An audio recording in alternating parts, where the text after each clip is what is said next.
हाय, मेरा नाम राज है और ये कहानी है मेरी और मेरे तीन दोस्तों की, अर्जुन, मीरा और कबीर। हम सब कॉलेज के दोस्तों ने प्लान बनाया था कि हम लोग एक वीकेंड ट्रिप पर जाएंगे। हम सब अपनी बोरिंग लाइफ से एक ब्रेक लेना चाहते थे, तो डिसाइड किया कि हम लोग एक एडवेंचर ट्रिप करते हैं।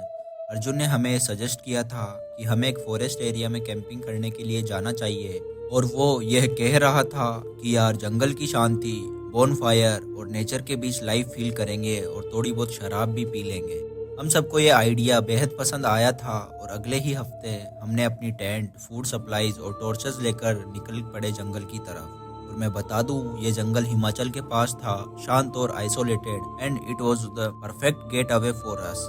वहां पहुंचकर लगा कि हम लोग दुनिया से दूर किसी और ही दुनिया में आ गए हैं, and to be honest it was very relaxing also. पहले दिन तो सब कुछ परफेक्ट था। हमने एक सुंदर स्पॉट चूज किया, एक छोटी सी नदी के पास अपना कैंप लगाने के लिए। दिन भर हमने एक्सप्लोर किया, फोटोज ली और खाना बनाया, और जब रात हुई तब हम सब बोन फायर के पास बैठ गए और हॉरर स्टोरी सुनाने लगे एक दूसरे को।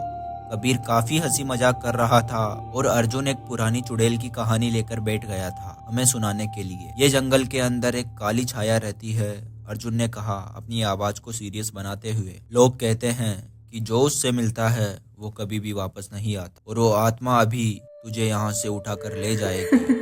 कबीर ने उसका जवाब देते हुए मजाक में बोला। हम सब हंसने लगे, लेकिन मुझे थोड़ा अजीब सा लग रहा था। ये जंगल इतना खामोश था कि कभी कभी अपनी सांस की आवाज भी मुझे सुनाई दे रही थी। अगर मैं सच बोलूं तो लकड़ियां जलने के अलावा सिर्फ मुझे अपनी सांस और हवा की आवाज आ रही थी, which I had never felt before. लेकिन ये सारी कहानियां सुनने के बाद हम सभी लोग अपने अपने टेंट में सोने चले गए थे। रात के करीब 1 या 2 बज रहे होंगे उस वक्त, जब मैं उठा और वॉशरूम के लिए जंगल के कोने में गया। वापस आकर मैंने देखा तो कबीर अपने कैंप में नहीं था। मीरा ने मुझे कहा शायद वो बाथरूम गया होगा, इसलिए मैंने उस समय उस बात पर ज्यादा ध्यान नहीं दिया। लेकिन 15 मिनट बीत गए थे और फिर 1 घंटा, और कबीर अभी तक वापस नहीं आया था। अर्जुन ने मुझसे कहा कि हम सबको उसे जाकर ढूंढना चाहिए, और टॉर्च लेकर हम तीनों जंगल के अंदर तलाश करने के लिए निकल गए। मैं कबीर का नाम चिल्लाता रहा, कबीर कहाँ हो तुम? लेकिन जंगल से बस एक ही गूंज वापस लौटकर आ रही थी, और ना ही वह कबीर की आवाज थी। जंगल की रात का मौसम इतना ठंडा और भारी था कि हर एक आवाज काफी क्रीपी लग रही थी। मीरा काफी डर चुकी थी और मुझे भी अंदर से कुछ अजीब सी फीलिंग्स आ रही थी, जैसे हमारे साथ कुछ गलत होने वाला था। जब हम आगे चल रहे थे तो हमें जंगल के बीच में एक अजीब सी चीज मिली थी, और वो थी कबीर की हुडी, जो कि एक पेड़ की टहनी से लटकी हुई थी। यह कैसे हो सकता है? मीरा ने मुझसे कहा, आखिर कबीर का हुडी इतने ऊपर कैसे पहुंच गया पेड़ पर? अर्जुन ने जैसे तैसे करके उस हुडी को नीचे गिराया। शायद उसने गलती से ऊपर फेंक दिया हो। लेकिन सच बात बोलूं तो मुझे अर्जुन का यह आंसर बिल्कुल भी लॉजिकल नहीं लग रहा था। हुडी का इतना ऊपर होना इतना ज्यादा स्टेज लग रहा था कि मुझे लगा शायद से कबीर हमारे साथ मजाक कर रहा है। तो मैंने एक बार और चिल्ला के बोल ही दिया, कबीर मजाक बहुत हो गया यार, चल वापस आ जाओ।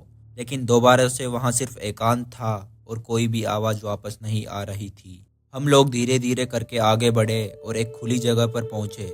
वहाँ एक अजीब सी ठंडी हवा चल रही थी, और बिना वजह मुझे वहाँ पर डर लगना शुरू हो गया था।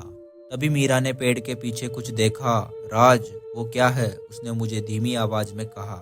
मैंने अपनी टॉर्च उस पेड़ की तरफ करी, लेकिन सच बात बोलूं तो मुझे यह करना नहीं चाहिए था। मैंने एक काली सी परछाई, एक आदमी के साइज की लेकिन बिना चेहरे की, वहाँ खड़ी देखी। लेकिन मुझे पता था मैंने क्या देखा। मैंने बहुत हल्के से बोला, भागो यहाँ से। और मेरी बात सुनते ही अर्जुन वापस भाग गया और भागते भागते जोर से चिल्लाने लगा, रन रन।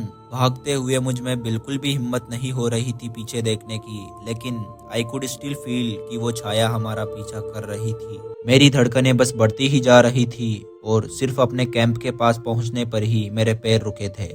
लेकिन हमारा कैंप बिल्कुल एकदम उल्टा पुल्टा हो गया था, जैसे कि किसी ने सब कुछ तोड़ दिया हो। मीरा एक कोने में बैठकर रोने लगी थी और अर्जुन अपनी ब्रीथिंग कंट्रोल कर रहा था। मुझे लगता है कि वो चुड़ैल थी। मीरा ने बोला, अर्जुन तुम्हारी कहानी सच में सच थी क्या? अर्जुन ने कहा, अरे नहीं, मैं तुमको ये सब डराने के लिए बता रहा था। तो फिर वो क्या था? मीरा ने बहुत ही ज्यादा कंसर्न आवाज में मुझे कहा। एंड सच बोलूं तो मुझे भी कहीं ना कहीं लग रहा था। लेकिन जैसे ही मैंने होश संभाला, मैंने वापस अर्जुन से पूछा, यार अर्जुन ठीक तो होगा ना?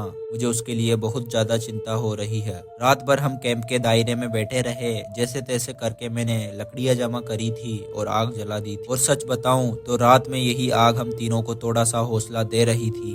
मैं बार बार बीच बीच में उसका नाम चिल्लाता रहा, लेकिन अर्जुन ने कभी भी वापस रिप्लाई नहीं करा। एंड अगर मैं सच बात बोलूं तो हमें भी पता नहीं था कि हमें इस सिचुएशन में क्या करना चाहिए था, क्योंकि हमें जंगल से बाहर का रास्ता पता भी नहीं था और ढंग से गाड़ी चलानी सिर्फ अर्जुन को ही आती थी। तो हम वहां से बाहर भी कैसे निकलते? मैंने सोचा इस सिचुएशन को और ज्यादा खराब नहीं करते हैं और इस समय के लिए अभी हम कैंप में ही रुक जाते हैं। मीरा तो जैसे तैसे करके सो गई थी, लेकिन मैं और राज बिल्कुल भी सो नहीं पाए थे। हम लोग बस सुबह होने का इंतजार कर रहे थे। अगले दिन जैसे ही सुबह हुई, हम लोगों ने डिसाइड करा कि सबसे पहले हम लोग वापस जाकर पुलिस को सब कुछ सच सच बता देंगे। मीरा ने मुझे कहा, we should tell them everything and I also agreed. हम लोग जंगल से बाहर निकले, लेकिन रास्ता वैसा नहीं था जैसा हम सोच रहे थे। फिर भी थोड़ा बहुत फुट स्टेप्स देखकर हम लोग वहां से बाहर आए और पुलिस को अपने साथ लेकर वापस आए। जब पुलिस फोर्स को यह रियलाइज हुआ कि हम लोग मजाक नहीं कर रहे हैं, हमारा कैंप देखकर they also get very serious और उन्होंने अपने साथ और फोर्सेज बुलाई। हम तीनों को कहा गया कि प्लीज जंगल के बाहर ही रहिए और उनका वेट करिए। एंड वो लोग अब अर्जुन को ढूंढने लग गए थे। एंड थैंकफुली उन लोगों को अर्जुन मिल गया था, लेकिन वैसी स्टेट में नहीं जैसा हमें अर्जुन याद था। अर्जुन बहुत ही ज्यादा ठंड में था और उसकी पूरी बॉडी गीली थी। उसके कपड़े एकदम इंटैक्ट थे, बस उसका हुडी ही नहीं था जो कि अब हमारे पास था। पर हाँ, उसके लेफ्ट साइड की पैंट पूरी तरह से फटी हुई थी, विच वॉज वियर्ड, क्योंकि उसके पैर बिल्कुल भी ऐसे नहीं लग रहे थे जैसे वह भागा ही ना हो या फिर जंगल में चला ही ना हो। अर्जुन को जल्द से जल्द हॉस्पिटल ले जाया गया और फिर जब उसे होश आया तो हमने उससे पूछा कि आखिर उसके साथ क्या हुआ था, लेकिन सरप्राइजिंगली उसे कल रात के बारे में कुछ भी याद नहीं था। हमने अर्जुन को बताया, What was the last thing that you remember? तो उसने हमसे कहा कि मैं किसी पेड़ के पास सूसू करने जा रहा था और फिर मैंने बहुत दूर एक परछाई देखी, जिसके बाद मुझे कुछ भी याद नहीं है। Now this could not be have a coincidence. I think that night we escaped over death. Meera ने उसके बाद से हमसे दोस्ती ही तोड़ दी थी, लेकिन मैं, राज और अर्जुन भी आज एक दूसरे से मिलते रहते हैं। The story for you guys must have a very anticlimactic ending. लेकिन सच तो यह है कि आज भी वो दिन हम चारों के दिमाग से छूट नहीं पाया है। I am just happy that all of us are safe. Well, that was it for today's video. I hope आप सबको ये वीडियो पसंद आया होगा। तो फिर जल्दी ही मिलते हैं एक और अगली नई वीडियो में। तब तक के लिए बाय।